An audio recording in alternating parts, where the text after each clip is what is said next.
C'est hier vers 23 h que j'ai été alerté à un incendie au SGP, Société Guinéenne de Pétrole. Ça, c'est un feu hydrocarbure. Donc, quand nous sommes venus, directement, on a commencé à attaquer le feu. Aujourd'hui, quand même, il n'y a plus de peur que du mal. Le feu est presque circonscrit et on a évacué les habitants qui sont à côté. Ça, c'est la première des choses d'abord, parce que quand il y a une situation comme ça, là, c'est la vie des êtres humains et c'est la vie de la population. Donc, les interventions sont en cours. Pour le moment, ce que je peux vous dire, c'est ça. Mais quand même, le feu est presque maîtrisé. Au nom de tous les travailleurs du secteur pétrolier, nous demandons à la population d'observer le calme, d'avoir la sérénité. Ce qui est arrivé est une catastrophe, c'est vrai. Mais quand une catastrophe arrive, il faut trouver des solutions appropriées. En termes de mobilisation, qu'est-ce que vous avez fait depuis hier? Nous félicitons la sécurité qui n'a ménagé aucun effort. Tous les corps de sécurité sont ici représentés en grand nombre pour faire le maximum de ce qu'ils peuvent faire. Ça, c'est un appui. Nous sommes là depuis les premiers coups, mais on ne peut pas, par devoir de conscience, on ne peut pas quitter les lieux parce que c'est notre secteur. Nous voulons apporter notre petite contribution. Cela ne peut consister aujourd'hui qu'à remonter le moral des gens. La catastrophe est arrivée, effectivement, comme je le disais tantôt, mais qu'à cela ne tienne, ce n'est pas la fin du monde.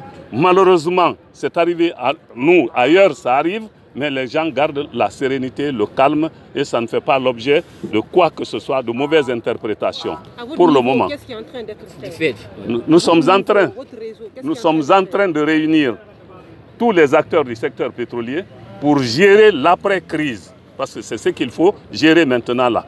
Voilà, depuis le dépôt qui est là, c'est le seul point de ravitaillement de notre pays.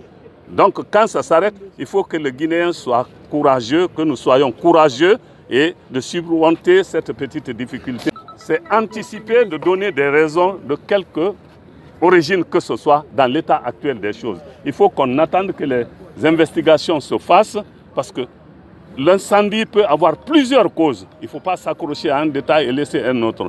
Quand les investigations finiront, le peuple sera suffisamment informé des raisons réelles qui ont provoqué cet incendie. Merci pour la question. Vous êtes Guinéens comme moi.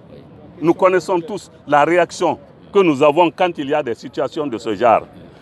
Par exemple, dès qu'on dit que le bateau a retardé parfois, d'un jour, 2 jours, 3 jours, les gens font une affluence terrible devant les stations. Parfois même, ça peut engendrer des casses.